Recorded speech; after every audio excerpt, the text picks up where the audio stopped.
Bend, don't break. One thing that most people use as an excuse in giving up the control they need in their lives is other people. Other people get in the way.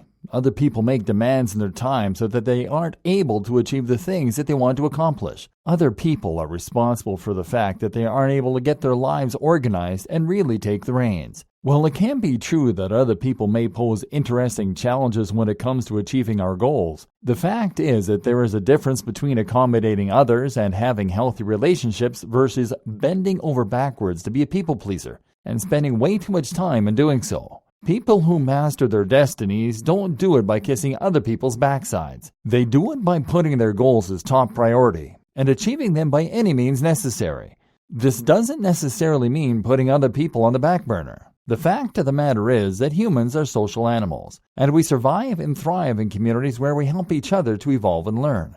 We work with people who rely on us, and if they find that we are willing to compromise ourselves for them, they will put us to work until we reach our limits. But many of us have a tendency to want to make everybody around us happy, and sometimes it means putting our own happiness on the line. It can seem impossible at times to please everybody around us, and the person who wants to focus on mastering their own destiny should take this as a lesson. It is impossible to make everybody happy. That is why it is most important to make sure that we are focusing on ourselves. This is not selfish. Actually, it is quite the opposite. When you are in an airplane that is crashing out of the sky, you are more likely to be able to help your elderly seatmate if you know to put your own oxygen mask on first. When we don't wear the oxygen mask, we can't effectively help those around us because we haven't taken care of ourselves first. This is a lesson that anybody with a tendency to people please should keep in mind. If we don't take care of ourselves, we will not provide ourselves with sufficient care. That can be dangerous and difficult for us to reconcile later, when we find we're so bogged down with the weight of other people's problems and expectations that we no longer know who we are anymore. The key to mastering your own destiny is in being able to let yourself have the freedom you need to say no. You can still be a social animal.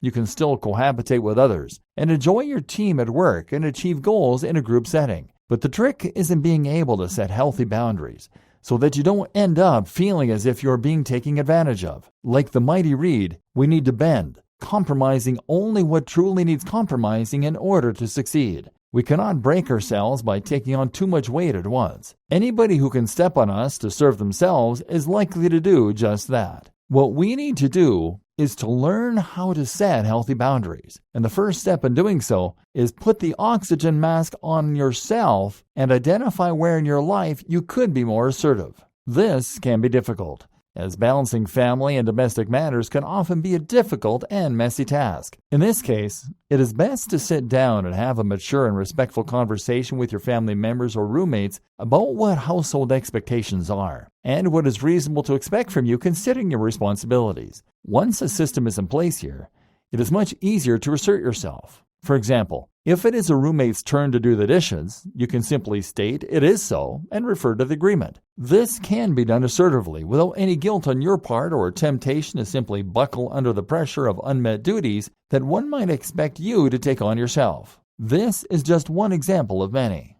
Being assertive may seem intimidating, but it is the most rewarding thing that you can do. Being assertive requires a firm understanding of your own boundaries and limitations. Make sure that you think carefully about what it is you're willing to do and what is too much for you. Be willing to be honest with those around you and stay firm when you tell them no. People respect a person with boundaries, and people pleasers usually end up very unhappy and aren't always treated well. Setting boundaries will make it that much easier to master your domain once and for all. Goal: sit down and write a list of things that you feel you do out of a people-pleasing habit. Address each of these ways with assertive but calm ways that you can respond to these situations and set a healthy boundary for yourself. For example, if you feel that a coworker takes advantage of the way you pick up the slack for them, simply stop picking up the slack and let them know that you do not appreciate what they are doing. Practice communicating calmly and clearly without being accusatory, such as using I statements, so that others will be willing to accept your no for what it is and are less likely to perceive it as a personal attack.